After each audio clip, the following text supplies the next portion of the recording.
Occupy New Haven protesters say that even though the air is beginning to chill, they won't chill out their protest. They say they plan on remaining here on the New Haven Green as long as possible. Reporting in New Haven, I'm Luciana Ruzier for QNN. In Turkey pulled a baby, her mother, and grandmother out of the rubble alive 2 days after a 7.2 earthquake rattled the nation. The baby was only 2 weeks old and was given oxygen and brought to the hospital. Many college students come up with great ideas, and most of those ideas remain on paper. But 2 Quinnipiac students have taken their ideas and put them into action. Quinnipiac students from Connecticut, New York, and Pennsylvania will have a chance to cast their votes in the Republican primaries on April 24th. I'm Luciana Ruzier in Hamden for QNN. An airstrike in Yemen has killed 43 al-Qaeda militants. Yemeni military officials say government forces have taken control in the southern province of Laj after bombing an al-Qaeda hideout for 3 days.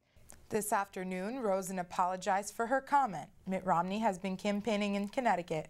The state will hold its Republican primary on Tuesday, and Romney is running virtually unopposed because his main competitor, Rick Santorum, is now out of the race. America says the new $5 debit card fees will not affect student accounts. And if you're looking for a fee-free way to go about your daily transactions, you may want to consider switching to paper instead of plastic.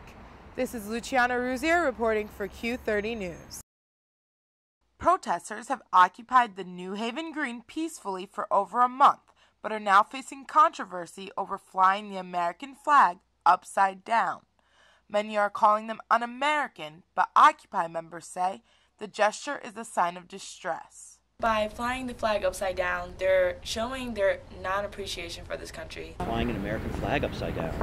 Ooh. Our intention is that any national flag upside down is a sign of distress. I think it's just ridiculous. I think it's just a bunch of people, especially kids like our age, who just got out of college, who don't have jobs and really just don't have anything better to do.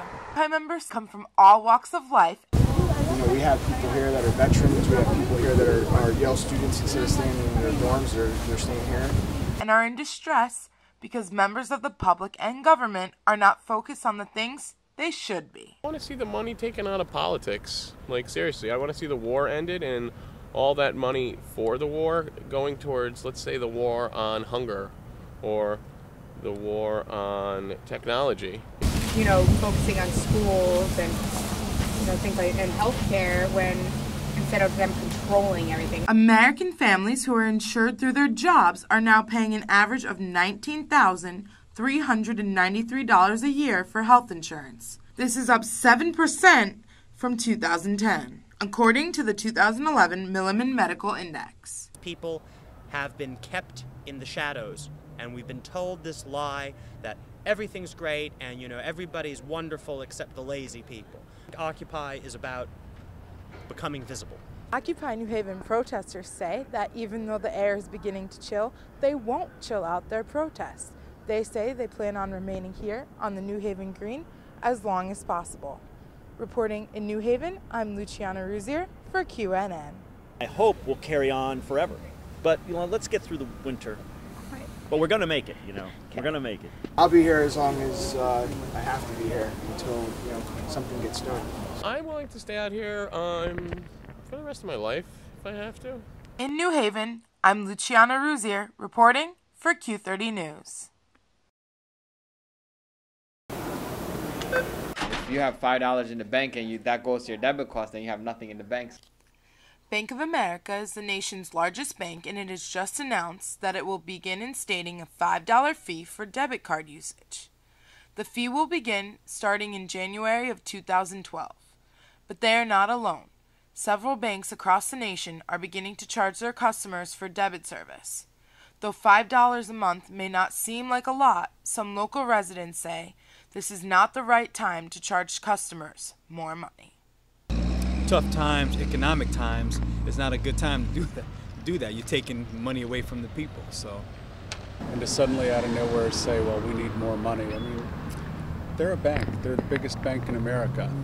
And I think they can get by without my $5 a month. The bank says that customers will only be charged the $5 if they make purchases monthly. But if they choose to just take money out of the ATM, they will not be charged. And I think because of that, I'm going to have to reconsider where I'm banking because I work hard for my money and I don't want them just reaching in and taking out, $5 because I'm using their card. $5 is that's gonna add up annually, and you might think that $5 here is nothing, $5 there is nothing, but $60 will do. You'll get you a long way, so it's kind of harsh. Bank of America says the new $5 debit card fees will not affect student accounts. And if you're looking for a fee-free way to go about your daily transactions, you may want to consider switching to paper instead of plastic. This is Luciana Ruzier reporting for Q30 News. Still a member of Pradorana Society, of Canicatina Society, of Italian American Star, Sons of Italy, and many, many others through Connecticut and New York. Dino Ciampaglione has been very involved in the Hartford Italian community since he arrived in the United States in 1967.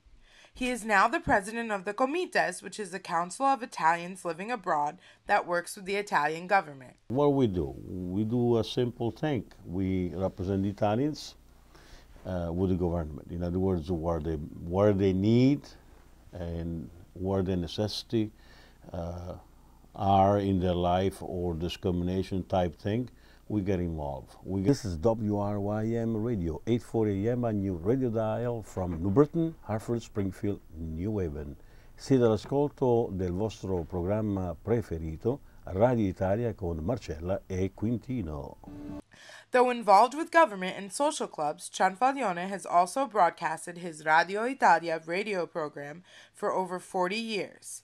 He says this program was a necessity for the community many years ago, but it is a luxury today.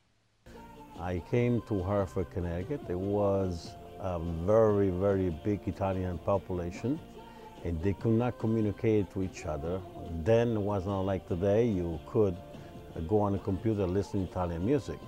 It was totally different. So we had the necessity to let them hear what was happening in their country. The Italian program today is a luxury for the community, a luxury because what's happening is before they need it. Now it's remembering where we came from. The Comites and Radio Italia have helped to keep over 600,000 Italians in Connecticut connected. For decades of service in the community, Ciampaglione has been honored with a Solidarity Award from the Italian government. Reporting for Q30 News, I'm Luciana Ruzier. Quinnipiac students are very involved in clubs, sports, and community service. But there's one thing many QU students do not pay attention to: politics.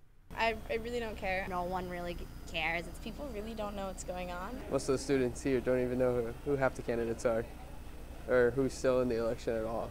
Quinnipiac does have some politically active organizations and a polling institute that is known nationwide as a trusted source for political polls. But this lack of interest in politics is not just an issue at Quinnipiac. According to the 2010 U.S. Census, 20% of those ages 18 to 24 are not registered to vote at all. I know that there's groups like the Q Democrats, Q Republicans, and they care, they stay informed. And there's the Polling Institute, so you think there'd be more people that are informed. I was a member of the Quinnipiac Democrats for a while, and I was the secretary, and every year we ran a voter registration, and people wouldn't register to vote. Some QU students say that others should care and should be more involved in politics and the voting process. I believe I should be more aware because I think everyone in the world should know what's going on, especially within our own country. You should care who you vote for and that you should actually vote. Quinnipiac students from Connecticut, New York, and Pennsylvania will have a chance to cast their votes in the Republican primaries on April 24th. I'm Luciana Ruzier in Hamden for QNN.